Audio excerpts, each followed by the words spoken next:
Voici le petit Robert Kiyosaki. Il a deux pères. Le premier a fait de grandes études, il est docteur, le deuxième n'a pas passé la quatrième. Les deux ont un bon salaire, mais l'un des deux aura des difficultés financières toute sa vie et laissera derrière lui de lourdes dettes à ses descendants. L'autre va devenir l'un des hommes les plus riches d'Hawaï et laissera un héritage de plusieurs dizaines de millions de dollars à sa famille. Dans ce livre, Kiyosaki va nous exposer les différents points de vue de ces deux pères. Tous les deux sont d'accord sur le fait que l'éducation joue un rôle primordial dans la vie. L'un est persuadé que les grandes études sont incontournables, l'autre pense que devenir financièrement intelligent va permettre au petit Kiyosaki de devenir riche. Le problème avec l'éducation financière est que c'est une matière qui n'est pas enseignée à l'école, mais à la maison, avec la famille. Malheureusement, la plupart du temps, les familles vont apprendre à leurs enfants à devenir pauvres. Ce n'est pas un manque d'amour pour leurs enfants, c'est juste qu'elles ne connaissent pas bien le sujet, et qu'elles ne maîtrisent pas bien les mécanismes de l'argent, et qu'elles ne lisent pas des livres tels que « Père riche, Père pauvre ». Si comme moi, vous n'avez pas de père riche, cherchez à apprendre auprès de ceux qui le sont, et investissez en vous. Lisez les livres de Robert Kiyosaki, Napoleon Hill, Warren Buffett et tant d'autres. En réalité, la recette pour devenir riche est plutôt facile. Pas besoin d'avoir fait de longues études de comptabilité pour comprendre le principe. Deux concepts simples à comprendre, actif et passif. Un actif, c'est quelque chose qui va vous mettre de l'argent dans votre poche. Un passif, c'est quelque chose qui va, au contraire, vous enlever de l'argent de votre poche. En analysant un peu, tout peut être un actif ou un passif. Si vous achetez une voiture, la plupart du temps, il va s'agir d'un passif. Vous allez perdre de l'argent avec, sa valeur va se déprécier. Mais si vous êtes un chauffeur de taxi, si vous êtes commercial, et que votre voiture améliore votre image et qu'elle facilite certaines de vos affaires, alors votre voiture pourra devenir un actif. Si vous possédez une maison, et que, avec les factures, les différentes taxes et travaux, cela vous fait perdre de l'argent, alors il s'agit d'un passif. En revanche, si vous louez votre maison et que cela vous fait gagner de l'argent, c'est un actif. Voici un schéma assez classique pour représenter les pauvres, classe moyenne et riches. Les pauvres vont seulement dépenser leur argent. On ne distinguera ni de passif ni d'actif, mais seulement des achats quotidiens pour vivre. Les classes moyennes vont également avoir des dépenses, peut-être un peu plus importantes que les pauvres.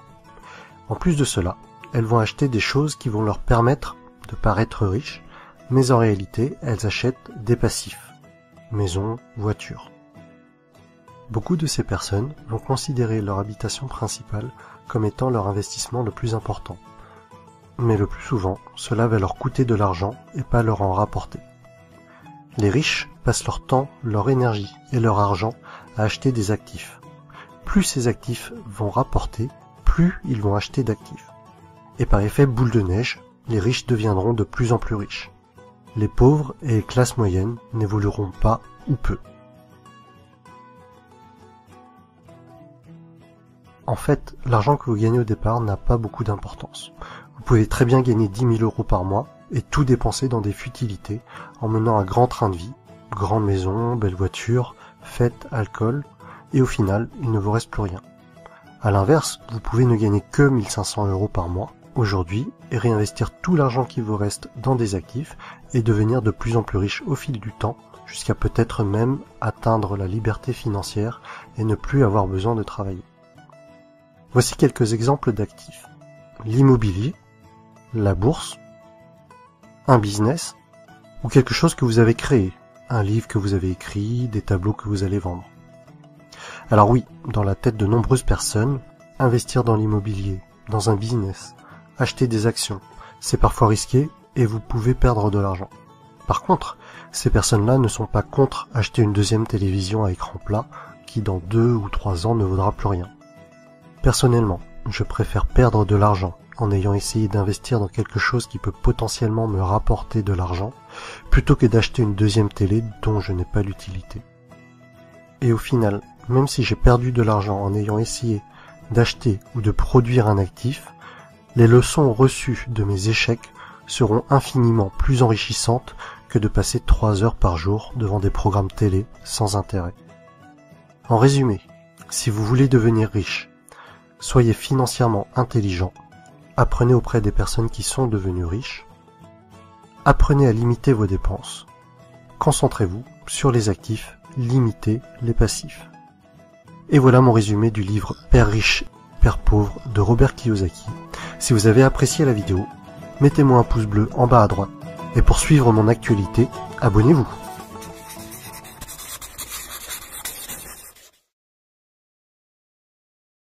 Dans ma vidéo résumant le livre Père riche, Père pauvre de Robert Kiyosaki, je vous avais décrit que pour devenir riche, il fallait minimiser ses dépenses, limiter les passifs et se concentrer sur les actifs.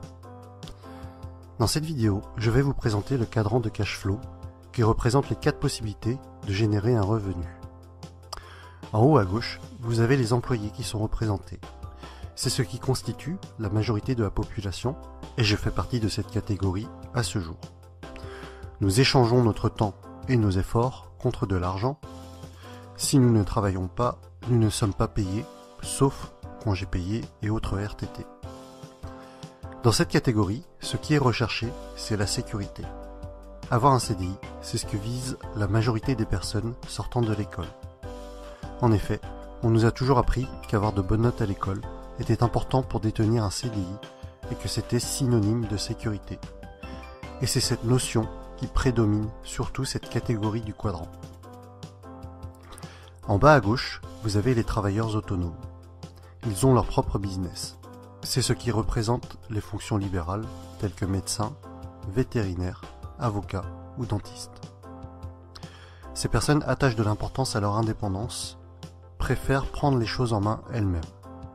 La plupart du temps, elles gagnent plus d'argent que les personnes de la catégorie E, mais comme dans la première partie, elles échangent leur temps contre de l'argent. Autrement dit, si elles ne travaillent pas, elles ne sont pas payées. En haut à droite maintenant, il s'agit de la catégorie B. Vous êtes propriétaire d'un grand business, ou alors vous avez votre propre système et pas seulement votre job. Vous mettez en place une façon de générer votre argent, même si vous n'êtes pas forcément, physiquement, derrière les commandes. Des personnes travaillent pour vous. Si vous vous absentez, vous gagnez quand même de l'argent par vos employés ou votre système. Les personnes de cette catégorie B ne sont pas forcément les plus intelligentes de leur business. Au contraire, elles recherchent des personnes très compétentes pour faire fonctionner le système à leur place et elles délèguent un maximum. C'est donc le leadership qui les caractérise et une bonne communication est également requise. Ces personnes-là ne travaillent pas pour leur entreprise, mais leur entreprise travaille pour elles. Les blogueurs et les youtubeurs à succès font partie également de cette catégorie. Personne ne travaille pour eux, mais leur système, ou plutôt leur support, que ce soit articles, vidéos ou formations, génère des revenus sans qu'ils ne soient obligatoirement devant leur écran. En bas à droite, pour finir, vous avez les investisseurs. Les investisseurs trouvent des solutions pour faire travailler l'argent à leur place. Ils ne travaillent pas à proprement parler. En plaçant leur argent judicieusement, ils vont générer systématiquement encore plus d'argent. Actions, dividendes, loyers, immobilier sont leurs terrains de prédilection. Ils sont financièrement intelligents, utilisent leur argent et parfois même celui des autres pour créer leur richesse. C'est par exemple le cas pour leurs locataires qui, avec leur loyer, payent les crédits de leurs investissements immobiliers. Le constat général est à peu près le suivant. 95% des personnes sont à gauche du cadran et ont 5% de la richesse, alors qu'à droite, on est à 5% de la population qui détient 95% de la richesse. À droite, grosso modo, vous avez l'argent et le temps. Vous accédez à la liberté financière au bout d'un certain temps. Si on refait une petite analyse de ma vidéo précédente, dans laquelle je vous annonçais mon défi de quitter mon emploi actuel, cela correspond en fait à quitter la partie en haut à gauche du cadran pour basculer petit à petit dans la partie droite. Et c'est un peu dans cet esprit que Robert Kiyosaki a écrit ses livres. Si des personnes sont intéressées par l'indépendance financière, elles doivent devenir financièrement intelligentes et donc basculer progressivement des lettres ET, donc employés et travailleurs autonomes, à BI, donc propriétaires de business et investisseurs. Personnellement, mon but n'est pas d'être multimillionnaire, mais c'est la liberté au niveau de la gestion de mon temps qui m'intéresse pour vivre au rythme que je souhaite, profiter des personnes que j'aime. Et vous, où en êtes-vous personnellement? Avez-vous vraiment foi en la pseudo-sécurité de la partie E? Êtes-vous prêt à travailler jusqu'à 65 ans pour éventuellement profiter de votre retraite? De mon côté, mon choix est fait. Je quitte la catégorie E et je me laisse 2 ans pour le faire. Et voilà pour la présentation du cadran de cash flow de Robert Kiyosaki.